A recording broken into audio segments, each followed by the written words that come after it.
All right, guys, welcome to our first actual video. Thank you again for taking the time out of your day to stop by my channel for whatever reason. This video is going to be kind of a kickoff, just going in a more general direction. It's going to be over the first video in a series of videos that are meant to cover some basic engineering concepts.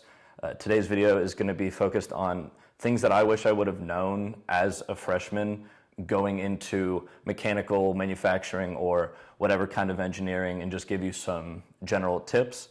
I've got some notes in front of me here on my iPad. I'm going to try and do something a little bit different and not make everything super choppy with a lot of cuts, but just do one take, one go here, and just try and have more of a free-flowing conversation. So the first thing that I want to talk about is going into college. Try not to set any expectations for yourself on how well you think you're going to do. I came into engineering at Texas A&M thinking that I went to a great public school. I didn't have to work at all, and I got straight A's. Oh, engineering's going to be so easy. I don't care what everybody says, but it is going to be hard. Like, the whole stereotype of engineering being hard is pretty accurate. So I just urge you to not set too high of expectations for how well you're going to do. Again, confidence is great, but trying to kind of manage your expectations might be a good way of not getting too discouraged, because it's going to be hard. Like, as a freshman, I absolutely drowned in my classes. It was really challenging going to a new place, meeting new people, studying something I had never studied before, and also having those expectations of, like, I'm just going to magically do well because I went to a good public school. That was absolute nonsense. It was hard. I got a 2.3 GPA, and what I could urge you to do is that if you fail, and this is going to go into like my second point here, but if you fail, just keep trying. Like, if you fail your first semester literally fail in a class, or even your second semester, try not to get discouraged. I failed calculus, and I almost thought about dropping engineering. I thought about moving into business because I like that stuff. I was kind of split on business or engineering, like, in the first place. And I really got discouraged. I felt like I was drowning in school, but I stuck with it, and I ended up doing really well, as we're going to talk about and give you some tips to try and do well as well, I guess. But so anyways, that leads me to my second point here, which I'm looking at my notes. Learn how to learn. I thought I knew how to do well in school coming into college, and I did not. I thought I knew how to study, and I did not. Like I said, I failed calculus my first semester, and I almost failed chemistry as well my first semester, and really didn't do good in my coding class. But as you actually study and learn how to study, then that is going to help you do well. You're not going to know how to study in the beginning, and you're not going to know how to actually absorb information. Like, I thought I was doing everything right by doing the problems, getting ready for my exams, and doing it in my room, looking at my notes, and I was like, oh, this is a piece of cake. And then I got like 40s on my calculus exams. So learn how you learn best. I'm going to go into how I personally learn best, but once you find your groove, things are going to go much better from there. Like I said, I failed calculus my first semester, and then I ended up getting a B in it my second time around, which also leads me to asking professors for help. Some professors might be more open than others, but I had a professor in calculus where their office hours were just the best and pretty much private tutoring, and I would not have been able to succeed nearly as well if it weren't for them. And I used to struggle with asking for help because I like to be independent, and I think I'm intelligent and whatnot. but humble yourself and ask people for help, and you'll find that things are a lot easier.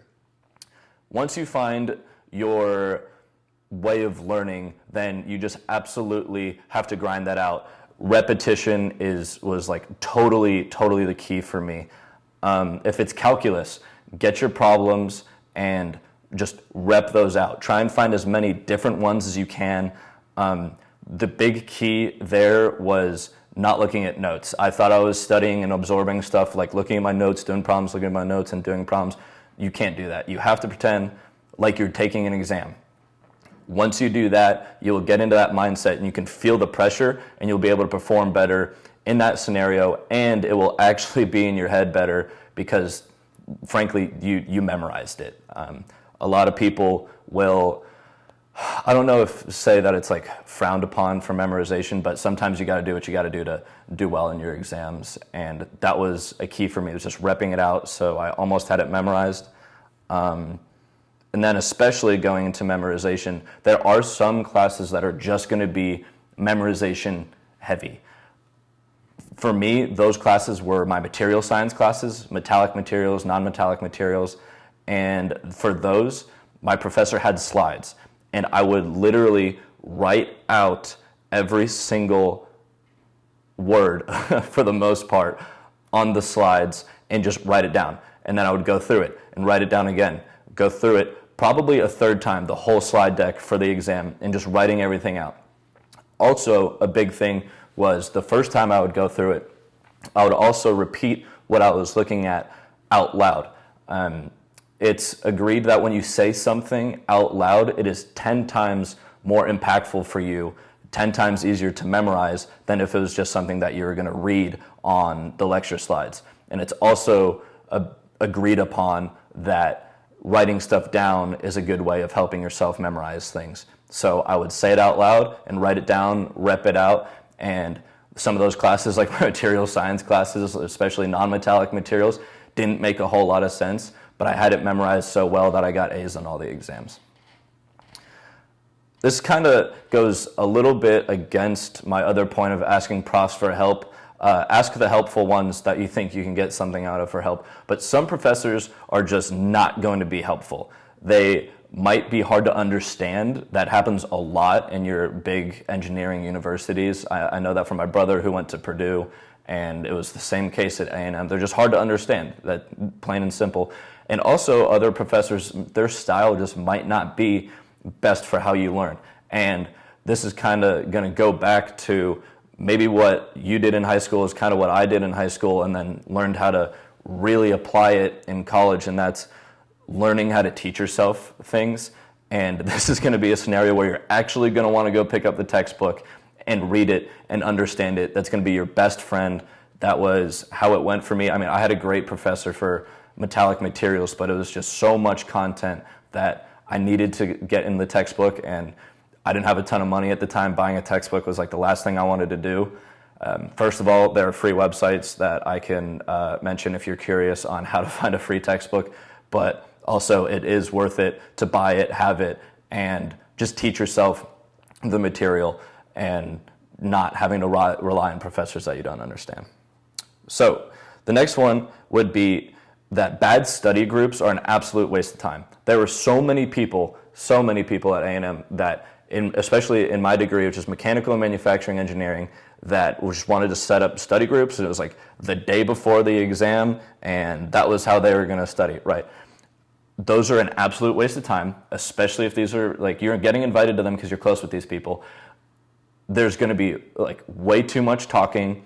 You're not going to get anything done, and you're not going to learn how you learn. Everyone learns a different way, and if you're forced to be doing this with other people, it's just not going to be very productive.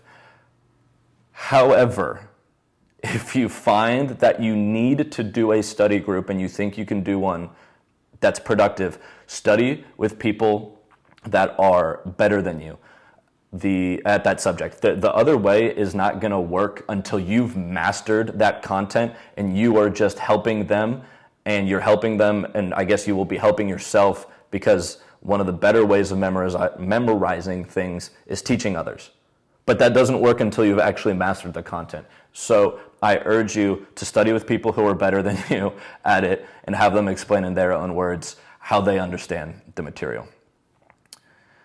One of my last things is that try your best not to get burnt out. This is like one of the easiest ways to get sick of life and do poorly in school is if you get burnt out by school. Now, it's going to be hard not to get burnt out as a freshman. It really is.